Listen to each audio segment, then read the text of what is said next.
Goth punk metal, alternative rock, grunge, etc. Peter mentioned having a Beatles influence. You could definitely fucking hear it. Day Tripper medley, obviously, is prime example, but it's fucking everywhere, man. Very original sound, and in my opinion, I'm not the hugest metal fan. I'm sorry. My biggest, I would say, I guess you can categorize Alice in Chains or a lot of grunge music in general. So you got me on that, fucking Nirvana and fucking etc. Any grunge, typically fucking, Soundgarden, I'm not gonna fucking name off a bunch of fucking. So I just wanted to talk about the actual, an actual metal band, fucking Black Sabbath. I mean, I really, for some reason, like Cannibal Corpse, and then Death is kind of cool. I really want to get into Slayer. I'm trying. But it's just like rock and roll, like fucking even hip hop, rap, fucking jazz, blues, country, a very to done genre with, very little breathing room for originality.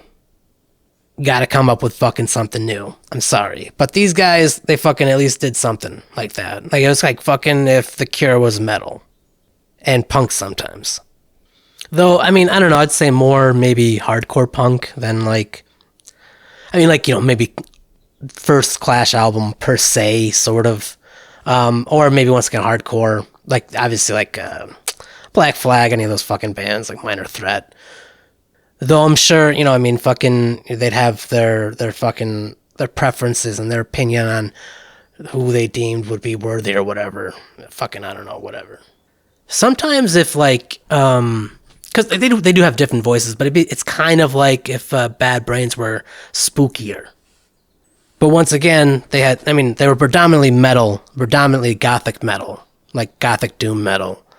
But yeah, I mean, once again, they could also, they had the ability to also speed themselves up. I would love to make some fucking typo negative, like literal typo negatives, like fucking not stealing their stuff, but like, you know what I mean? That doom, like kind of like a Black Sabbath typo negative. I was thinking of the Stooges. Fucking Peter Steele's a fucking Frankenstein's monster for sure. I fucking love the fucking synthesizers and the keyboards and shit. Josh is fucking terrific, man. And it's also cool as fuck that he became an EMT. That's fucking dope as fuck. I could never do that shit. It's so gruesome and gory. But, we need people like that to do that shit because that shit happens in the real world. There's a lot of rejection in the band. Or not rejection in the band, but a lot of rejection, I would say, shown in the lyrics. Do I have to give fucking examples, dude? I mean, you can literally look at the fucking titles and it will literally say rejection, rejection, rejection in so many fucking words. I'd be full of shit to tell you I remember everyone's fucking name all the fucking time. I'm terrible with names.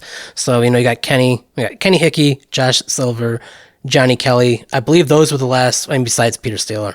I think they were a 4-piece at the end, but there was also Abuz Kato, yeah. I don't fucking know. And then Scott Warren. I can't remember. I don't fucking know. It doesn't fucking matter. I just consider typo negative as an entity, and they express themselves as such. So, definitely one of the few bands, kind of like New York City's Suicide. Very few bands that you could just fucking play at Halloween and not have. Even The Cure, not have too much of a problem. There's not that much Halloween music out there for some fucking reason, man. We just got fucking Monster Mash. And don't give me that purple people eater shit, man. What the fuck? That's just lame. Casper? The Friendly Ghost? Scooby-Doo? Get the fuck out of here. I'm gonna come out and say it. So, I already, this wasn't what I was gonna come out and say, but, most frontmen, or the singer typically speaks for the rest of the fucking group, typically. They are the vocalists, they have the words.